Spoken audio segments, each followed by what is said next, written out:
네, 안녕하세요. 벤치입니다.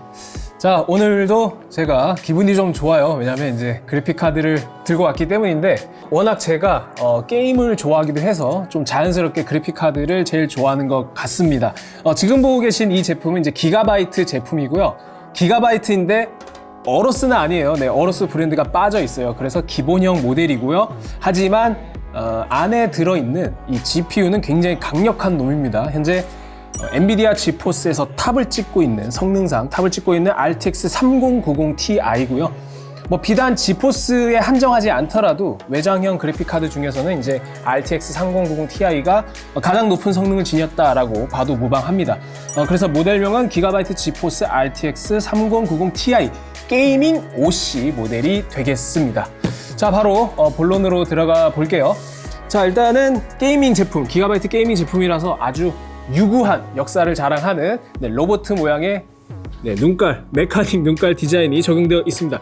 이 디자인이 되게 오래됐어요. 사실 한 10년도 더 넘은 디자인입니다. 그런데 지속적으로 조금씩 디자인 완성도를 끌어올리고 있고요. 그 다음에 이제 전면에는 이 눈깔이 크게 자리 잡고 있는데, 좌하단에 보면 이제 윈드포스, 이것도 유구한 역사를 자랑하는 쿨러 브랜드죠. 윈드포스, 그 다음에 오버클로킹, 팩토리 OC 모델입니다. 그리고 4년. 기가바이트는 정책상 기본적으로 3년 무상 AS에 여기에 추가로 온라인 등록을 하면은 플러스 1년이 추가돼서 총 4년의 무상 AS를 보장받을 수 있으니까 여러분들 새 제품 구매하시면 잊지 말고 꼭 등록을 해 주시길 바랍니다. 자, 바로 패키지 뒷면 살펴볼게요. 기가바이트답게 윈드포스 쿨링 성능을 좀 강조하고 있습니다. 먼저 첫 번째, 파란색으로 이렇게 쿨링팬이 회전한 듯한 모양을 가지고 있는데, 이게 얼터네이트 스피닝 기술이라고 해서 쿨링팬 3개가 모두 같은 방향으로 도는 게 아닙니다.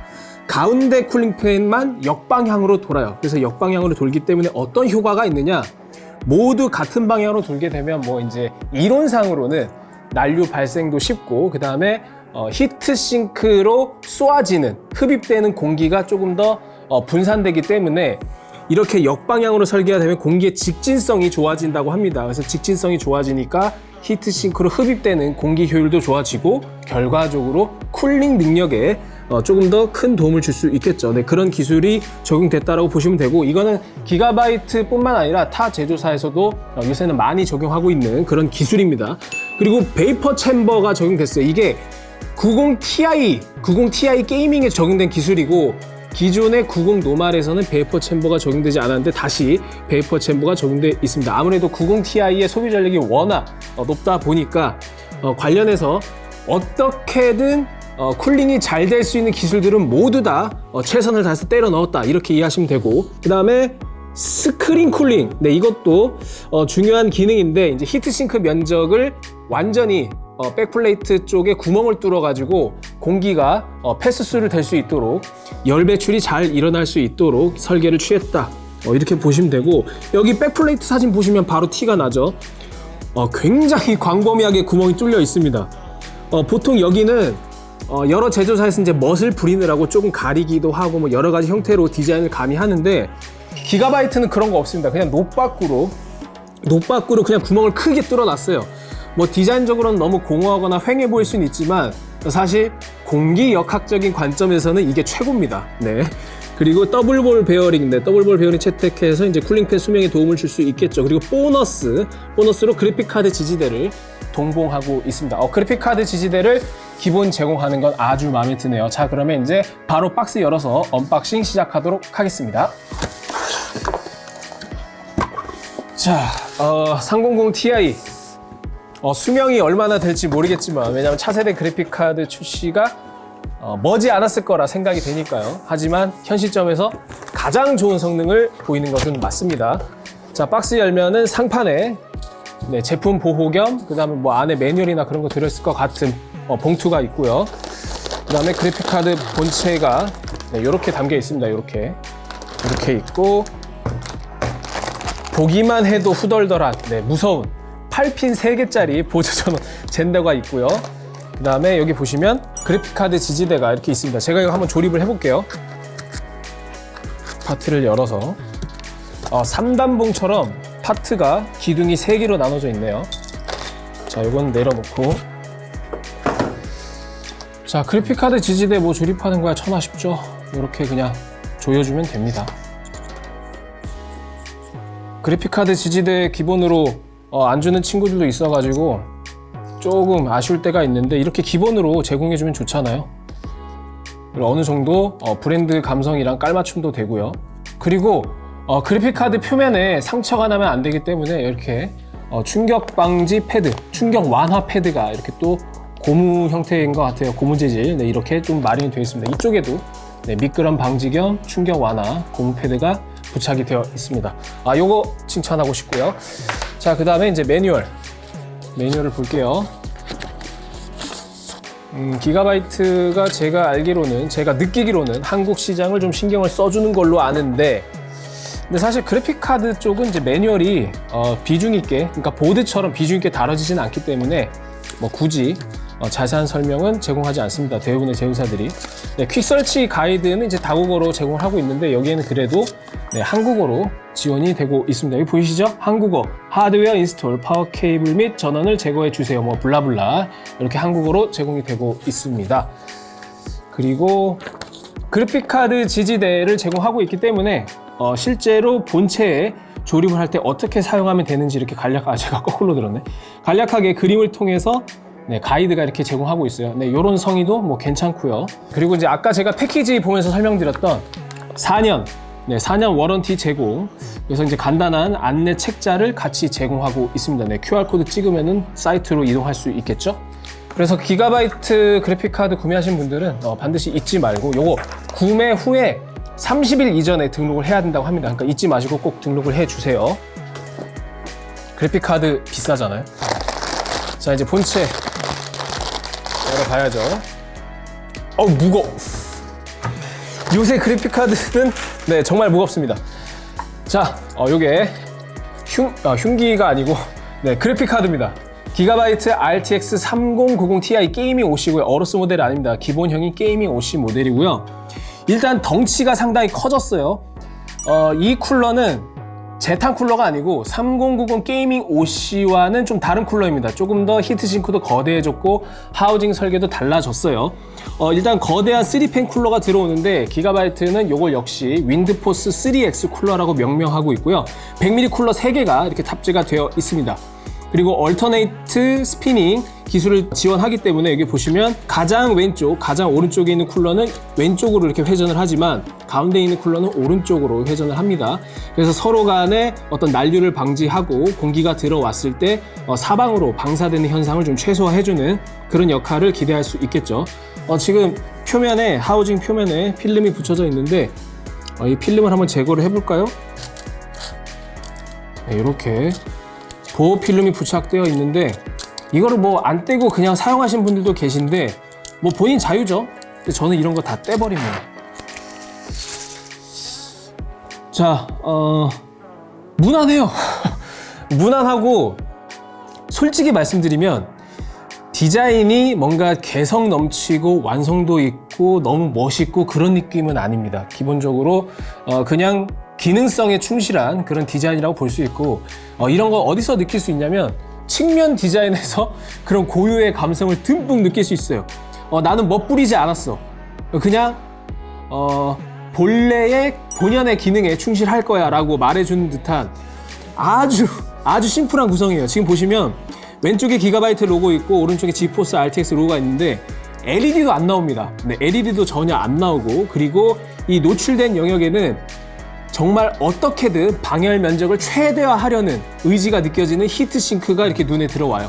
지금 실제로 여러분들이 영상에서 보시다시피 이 그래픽카드 두께가 상당한데 3슬롯을 살짝 넘습니다. 네, 3슬롯을 살짝 초과해요. 그래서 여러분들이 보드를 조그만 걸 쓰시거나 예를 들면 마이크로 ATX 또는 케이스가 좀 조그만 걸 쓰시는 분들은 호환성 미리 한번 체크해 보시는 게 좋겠고요. 3슬롯을 살짝 초과하는 그런 두께입니다. 무거워. 네, 이거 2kg 정도 되는 것 같은데 무거워요. 그리고 이제 아까 말씀드린 보조 전원 단자는 이제 16핀 구성인데 아직까지 이 파워 서플라이 규격이 이제 안착되진 않았기 때문에 이렇게 젠더를 제공해요.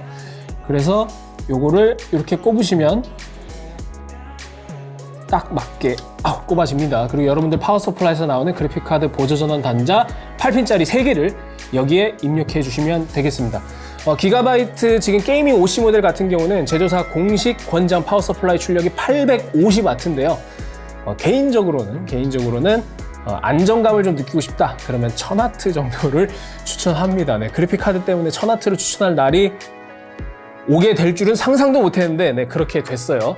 자, 그래서 측면 디자인까지 살펴봤고 상당히 두껍고 기본적인 디자인이다 이런 거 알 수 있었고요. 지금 히트싱크가 상당히 두꺼운데 요거는 이따가 분해하면서 조금 더 자세히 살펴보도록 할게요.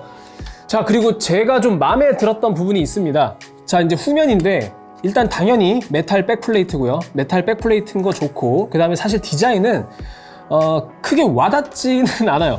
디자인은 사실 뭐 멋있다 그런 생각 별로 없는데 좋은 점은 요거 스크린 쿨링이라고 하는데 기가바이트에서 명명하기로는 히트싱크 영역이 어마어마하게 넓고 그 어마어마하게 광대한 영역을 모두 다 이렇게 뚫어놨습니다. 완전히 개방감 있게. 그래서 여러분들 많이 보셨잖아요. 백플레이트 보면은 엔비디아가 지포스 30 시리즈를 내놓으면서 PCB 기판은 짧게 하고 히트싱크는 길게 하면서 PCB 외곽으로 빠져나온 히트싱크 영역은 이제 에어홀을 통해서 쿨링 능력을 극대화시키는 그런 설계를 보여줬는데 그런 설계는 상당히 효율적이고 좋은 부분이거든요. 그런 것들을 파트너사에서 차용을 해서 각자의 색깔대로 이제 적용하고 있습니다. 그런 측면에서 기가바이트는 기존에는 조금 멋을 부리는 측면이 있었는데 게이밍 OC 모델만큼은 이렇게 효율에 집중한 모습 이런 거 아주 좋아합니다. 아무 이유 없이 단조로운 디자인은 뭐 나쁜 디자인으로 볼 수도 있겠지만 이렇게 이유가 있는 명분이 있는 단조로운 디자인은 네, 저는 굉장히 좋아하는 편입니다. 자, 그래서 요거를 좀 말씀드렸고 그 다음에 이제 출력 포트를 좀 볼게요. 출력 포트는 DP 포트 3개에 HDMI 2.1 포트 1개를 제공하고 있습니다. 히트싱크의 어떤 면적 구성 때문에 이렇게 두 줄 구성을 안 한 것 같은데 개인적으로는 HDMI 포트를 최소한 2개 정도는 지원해 주는 게 어떻을까. 이게 뭐 GPU가 굉장히 고급형이 들어갔잖아요. RTX 3090 Ti면 엔비디아에서 최고로 좋은 그런 GPU인데 활용성을 생각했을 때 HDMI 2개를 탑재하는 게 더 좋지 않았을까. 그런 아쉬움이 듭니다. 외형을 좀 살펴봤고요. 사실 조금 더 자세하게 들어가면은 뭐 이제 하고 싶은 말은 많은데 그거는 이따가 분해해서 쿨러 파트에서 조금 더 자세히 다뤄보도록 하고 전반적으로 디자인이 좀 스타일리시함은 좀 거리가 있습니다. 좀 투박하고 거대하고 벽돌 같고 이런 디자인인 건 맞는데 기가바이트에서 3090 Ti의 높은 소비 전력과 발열을 염두에 두고 효율을 최대치로 끌어올리기 위한 노력으로서 이해해도 저는 무방하다 이렇게 좀 해석을 합니다. 자, 이제 한번 분해를 해볼게요. 네, 분해를 완료했고요. 분해를 하다 보니까 좀 재밌는 요소들이 좀 보이는 것 같아요. 일단은 뭐 PCB 플레이트, 백플레이트, 그리고 이제 쿨러 이렇게 있는데 PCB는 가장 나중에 살펴보고 백플레이트부터 봅시다. 그냥 평범합니다. 평범하고 네, 이제 PCB 후면에 이제 소자들을 조금 더 방열을 원활하게 하기 위해서 이제 써멀 패드가 조금 부착되어 있고요. 그래도 완전히 노써멀 구성은 아닙니다. 네, 메탈 백플레이트이고요. 그리고 이제 중요한 게 이 히트싱크 몸체. 굉장히 무겁습니다. 사실 그래픽카드 무게의 대부분을 차지하고 있는 게 바로 이 쿨러인데요. 일단 GPU를 맞닿는 이 쿨링 방식 자체가 베이퍼 챔버 기술을 적용을 했어요. 이 베이퍼 챔버 여기 보시면 구릿빛으로 이렇게 얇은 층이 이렇게 형성되어 있습니다. 여기 보이시나요? 네, 얇은 층이 형성이 되어 있는데 네, 여기 안에 이렇게 좀 냉매가 있어 가지고 기화 형식으로 열을 분산시켜주는 역할을 하는데 네, 과거에는 블로어팬 형태에도 이제 베이퍼 챔버 기술이 많이 쓰였고 뭐 노트북이라든지 스마트폰 그런 기기에서도 베이퍼 chamber 기술이 많이 활용이 되죠. 그래서 일반적으로 베이퍼 챔버가 적용되지 않은 것보다는 이제 열을 어떤 발산시키고 열 전도율을 조금 더 효율적으로 도와주는 데는 역할을 분명히 해줍니다. 그래서 고급 구성이라고 볼 수 있고, 다만 아쉬운 거는 메모리 모듈과 맞닿는 부위는 네, 알루미늄 판때기 같아요. 이거 알루미늄 판이 베이퍼 챔버랑 이제 용접인지 압착인지 제가 이거 기술적으로는 정확하게 파악이 힘든데 이렇게 좀 결합이 된 형태로 제공이 되는데 개인적으로는 이 메모리 모듈도 베이퍼 챔버와 조금 더 열 전도율이 높게끔 이렇게 좀 쿨링 설계상으로 조금 마련이 되면 더 좋지 않았을까 그런 아쉬움은 듭니다. 그리고 양옆으로 전원부가 배치가 돼서 서멀 패드로 도배되어 있는 모습이고요.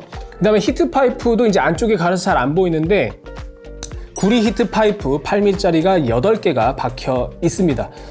네, 뭐 구리 히트 파이프 8개 이 정도는 박아야죠. 워낙 소비 전력이 높으니까요. 자, 그 다음에 이제 PCB 레이아웃인데요. 네, PCB가 참 특이하게 생겼죠. 물론 하드웨어 요새 많이 접하신 분들은 이미 익숙하신 레이아웃입니다. 이렇게 V자 형태로 잘려나간 형태인데 엔비디아가 지포스 30 시리즈 처음 출시하면서 파운더스 에디션 PCB를 이런 식으로 디자인을 했죠. 그래서 기가바이트에서도 이런 레이아웃을 공유해서 기가바이트도 적용을 하고 있습니다. 그래서 이 PCB의 장점은 PCB 길이가 짧기 때문에 이 영역을 히트싱크로 채워서 아까 보셨죠? 백플레이트까지 뚫어놔서 공기 흐름을 원활하게 할 수 있다. 그런 장점이 있고요. 단점이라고 한다면 아무래도 PCB 전체 면적이 짧아지기 때문에 좁은 영역에 발열이 발생하는 소자들이 많이 모여요. 그렇게 되면은 상호 간에 열을 주고받기 때문에 조금 더 온도가 올라갈 수 있는 그런 요소는 분명히 있습니다. 자, 그리고 이 거대한 GPU가 바로 RTX 3090 Ti GA102 GPU 풀칩 구성이고요. 그 다음에 디귿자 형태로, 밑에도 있지만 미음자 형태로 메모리 모듈이 탑재가 되어 있습니다. 24기가 GDDR6X 모듈 구성이고요. 그 다음에 전원부는 양옆에 이렇게 배치가 되어 있는데 21페이지의 DRMOS 드라이버 모스펫 구성입니다. 3090 Ti 소비 전력과 어떤 전체 발열량을 생각하면 전원부 페이지나 구성이 조금 더 강화가 되었으면 좋지 않았을까 하는 아쉬움은 있습니다. 근데 물론 이 전원부라는 건 결국 실질적으로 발열을 얼마나 잘 해소하는지 그리고 오버클럭이라든지 실제 풀로드 상황에서 안정적인 모습을 담보해 주는지 이런 요소가 중요하기 때문에 그런 측면에서 문제가 없다면 사실 상관은 없어요. 그러나 고급형 제품을 구매하고자 하는 소비자한테는 이런 작은 요소도 모두 제품을 구매하는데 어떤 구매 요인이 될 수 있기 때문에 감성 품질에서는 좀 떨어진다, 이렇게 좀 정리를 할 수 있겠습니다. 그리고 제가 아까 외형 설명할 때는 자세히 설명을 못 드렸는데 여기 보시면 바이오스 전환 스위치가 있어요. OC 모드랑 콰이어트 모드가 있는데 기본 설정은 OC 모드이고요. 콰이어트 모드로 하면은 이제 팬속이 조금 천천히 낮게 돌면서 소음에 민감하신 분들은 콰이어트 모드로 사용하셔도 무방하겠습니다. 성능 차이는 그렇게 큰 차이가 나지 않아요. 자, PCB 레이어까지 모두 살펴봤으니까 K사전에서 직접 게임 테스트, 그 다음 부스트 클록, 온도 소비 전력 이런 결과를 한번 살펴보도록 하겠습니다. 네, 테스트 시스템은 보시는 바와 같고요. 그래픽카드 드라이버 버전은 최신 버전을 사용했습니다. 그리고 오버클럭 설정인데요. 기본 OC 모드 외에도 저희가 이제 추가적으로 오버클럭 한도가 어디까지인지 알아보기 위해서 K4 OC를 적용했는데요. 부스트 클럭은 2010MHz, 그 다음에 메모리 속도는 약 22.4GBps까지 적용이 가능했습니다. 그리고 전력 제한 레벨은 플러스 8%까지 높여줄 수 있었고요. 자, 첫 번째로 3D 마크 타임 스파이입니다. 뭐 당연히 300 Ti가 가장 높은 성능을 기록했고요. 사일런트 모드와 OC 모드의 성능 차이는 크지 않았습니다. 다만 K4 OC, 즉 최대 오버클럭을 적용했을 때는 22.7K라는 점수까지 확인할 수 있었고요. 자, 그 다음에 엘든링 4K 성능입니다. 마찬가지로 라데온 성능이 좀 잘 나오는 게임이기도 한데 여지없이 300 Ti가 가장 높은 성능을 보여주었고요. 다음은 로스트 아크, 가장 인기 있는 RPG 게임이죠. 로스트 아크에서도 뭐 워낙 지포스가 잘 나오는 게임이라서 최고의 성능을 보여주었습니다. 자, 배틀그라운드. 배틀그라운드에서 특별히 더 인상적이었는데요. 3090과는 확실한 격차를 벌리면서 플래그십 GPU다운 면모를 보여주었습니다. 다음은 둠 이터널. 둠 이터널에서 저희가 레이트레이싱을 적용한 성능인데요. DLSS는 해제하고 레이트레이싱을 켰을 때의 성능입니다. 기가바이트 3090 Ti는 지포스 그래픽카드답게 200프레임 이상 높은 성능을 보여주면서 확실하게 레이트레이싱의 성능은 지포스와 라데온이 서로 상대가 되지 않는 그런 모습입니다. 자, 다음은 부스트 클록인데요. 저희가 실제로 둠 이터널을 구동하면서 실질적인 부스트 클록이 어떻게 보여지는지 확인을 해봤는데요. 기본 모드에서는 평균 2032MHz 정도 나왔고 그 다음에 저소음 모드에서는 그거보다 살짝 10MHz 정도 낮은 2021MHz를 기록했습니다. 최대 오버클럭을 적용했을 때는 2.1GHz를 상회하는 부스트 클럭을 보여줬어요. 자, 온도인데요. 온도가 상당히 착합니다. OC 모드에서 62.6도, 저소음 모드에서 68도, 그 다음에 최대 오버클럭 적용 시에는 저희가 OC 모드 기준이기 때문에 63도를 기록했고요. 그 다음에 소음인데, 소음에서도 상당히 양호합니다. 사일런트 모드에서는 39dB, OC 모드는 44.6dB 정도 나왔고, 하이엔드 모델의 공랭 쿨러를 사용한 제품치고는 준수한 소음 수치라고 볼 수 있습니다. 소비 전력인데요. 시스템 전체 소비 전력은 역시나 390ti답게 어마어마한 소비 전력을 보여줍니다. 약 600W에 가까운 풀로드 평균 소비 전력을 보여줬고요. 그래픽카드 단독 소비 전력은 약 460W 정도 소모했고 피크치는 480W 수준까지 치솟는 모습을 보여줬습니다. 마지막으로 열화상 카메라로 저희가 전원부 온도를 측정해 봤는데 후면 온도를 보겠습니다. 먼저 저소음 모드에서는 최대 78.8도, OC 모드에서는 72.3도, 오버클럭 모드를 적용한 K사 OC 모드는 73.3도를 기록했습니다. 네, 지금 기가바이트 RTX 300 Ti 게이밍 OC 모델을 장착해서 제가 부팅을 해 봤는데요. 지금 GPU-Z를 띄워놨습니다. 이제 요소를 보시면 이제 정규 스펙은 모두 만족하고 서브밴더에 기가바이트 표시된 것을 알 수 있습니다. 그 다음 부스트 클럭이 1905MHz인데 원래 레퍼런스 클럭은 1860MHz거든요. 그래서 그것보다 45MHz가 더 높습니다. 근데 뭐 30도 아니고 50도 아니고 100도 아니고 왜 45MHz냐 궁금해 하실 수 있어요. 그게 왜 그러냐면 기본적으로 지포스 그래픽카드의 부스트 클럭 디바이드, 즉 부스트 클럭 옮겨 다니는 단위 자체가 일반적으로 15MHz 단위로 이렇게 좀 조정이 되거든요. 그래서 15, 30, 45, 60, 75, 90, 105, 120 이렇게 나갑니다. 네, 그래서 3스텝이 향상된 클럭이다. 이렇게 이해하시면 되고, 네, 그다음 어드밴스 탭으로 가서 소비 전력 레벨을 알아볼 텐데요. 기본 가스는 480W, 480W로 해제가 되어 있고 최대 전력 제한 레벨은 516W입니다. 이것을 비율로 환산하면은 플러스 8% 수치까지 전력 제한 레벨을 상향해 줄 수 있어요. 이 경우에는 이제 500W를 초과하기 때문에 당연히 1000W 정도의 파워를 구비해 두는 게 좋겠죠. 그래서 일단은 기본 상태에서 이제 게임을 구동해 보고 뭐 온도라든지 공랭 버전이니까 온도, 뭐 팬소음 이런 거 한번 알아보고 그 다음에 300ti가 워낙 소비 전력이 높기 때문에 특히 공랭 버전 같은 경우에는 언더볼팅을 통한 효과가 극대화될 수 있거든요. 그래서 일단 기본 가보고 언더볼팅 시작해 보도록 하겠습니다. 네, 그래서 제가 오늘 준비한 게임은 레드 데드 리뎀션 2이고요. 뭐 일반적으로 레데리 2라고 하죠. 제가 정말 좋아하는 게임이고 너무나 재밌어서 한 3회차까지 엔딩을 봤던 게임입니다. 물론 사양도 되게 높아요. 그래서 지금 300ti를 꼈으니까 옵션을 잠깐만 소개를 해드리면 설정 들어가셔서 이제 그래픽 들어가 보면 해상도 4K입니다. 네, 해상도 4K에 프리셋은 최상 프리셋을 적용했어요. 물론 이게 풀옵션은 아니고 최상 프리셋이기 때문에 여기에 뭐 추가로 멀티 샘플링, 안티를 더 높이거나 뭐 이런 것도 가능한데 너무 비효율적인 옵션이기 때문에 단순히 최상 프리셋을 적용했다는 거 참고해 주시고요. 이렇게 최상 프리셋을 적용했을 때 대략 70프레임에서 80프레임 정도 나오는 거를 확인할 수 있었죠. 물론 워낙 자연 환경이 넓게 이렇게 세팅된 게임이라서 배경 상황에 따라서는 프레임이 바뀔 수 있습니다. 네, 지금 주인공 아서가 말을 타고 달리고 있는데 현재 프레임이 79프레임 정도 나오고 있고 GPU 온도는 63도에 약 430W 정도를 소모하고 있어요. 그리고 이때 부스트 클럭은 2055MHz. 네, 그 다음에 펜 속도는 72%에 약 1700에서 1800rpm 정도. 네, 그렇게 기록하고 있습니다.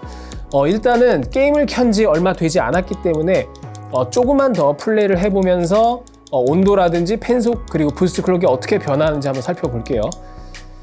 정말 레데리 2는 언제 플레이를 해봐도 이 자연환경 묘사는 정말 최고인 것 같습니다. 물론 최근에 출시된 게임들, 뭐 예를 들면 뭐 어쌔신 크리드 바랄라라든지, 물론 바랄라도 좀 오래되긴 했지만, 아니면은 뭐 호라이즌 포비는 웨스트 이런 게임들도 그래픽이 정말 어마어마하긴 한데 순수하게 뭔가 실사에 가까운 자연 환경 묘사력은 아직까지도 레데리 2가 좀 조화롭고 아름다운 비주얼을 보여준 게 아닐까 저는 그렇게 좀 생각이 드네요.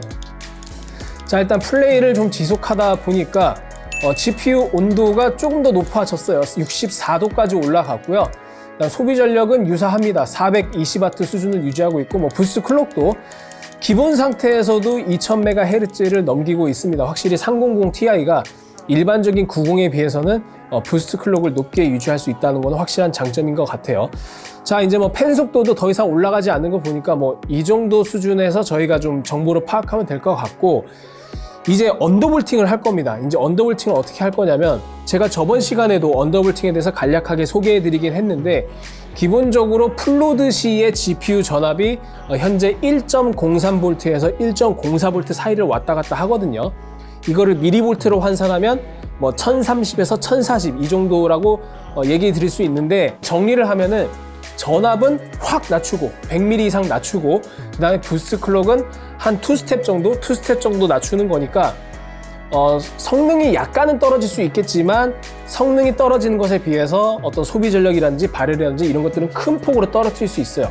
그러니까 고효율을 추구하는 그런 세팅이라고 보시면 됩니다. 네, 이제 언더볼팅을 적용을 해 볼 텐데요. 애프터버너를 실행해서 컨트롤 F를 눌러줍니다. 컨트롤 F를 눌러주면 이제 볼테지 프리퀀시 커버 에디터, 즉 전압과 주파수를 편집할 수 있는 그런 게 나오는데, 지금 보시면 이 커브 값의 곡선이 Y축이 너무 높아요. 그러니까 예를 들면 1050mV 이상에서는 약 2100MHz까지 부스트 클록이 치솟을 수 있게 이렇게 세팅이 돼 있거든요. 근데 우리 목표는 실질적으로 사양이 높은 게임을 할 때는 어차피 2GHz 수준에서 놀고 있기 때문에 약 2010MHz 정도를 목표로 두고, 그 다음에 전압은 900mV로 확 낮출 겁니다. 그럼 어떻게 하면 되냐? 2100MHz가 맥시멈이기 때문에 여기에서 오프셋 값을 마이너스 130 정도 여유롭게 이렇게 줄 거예요.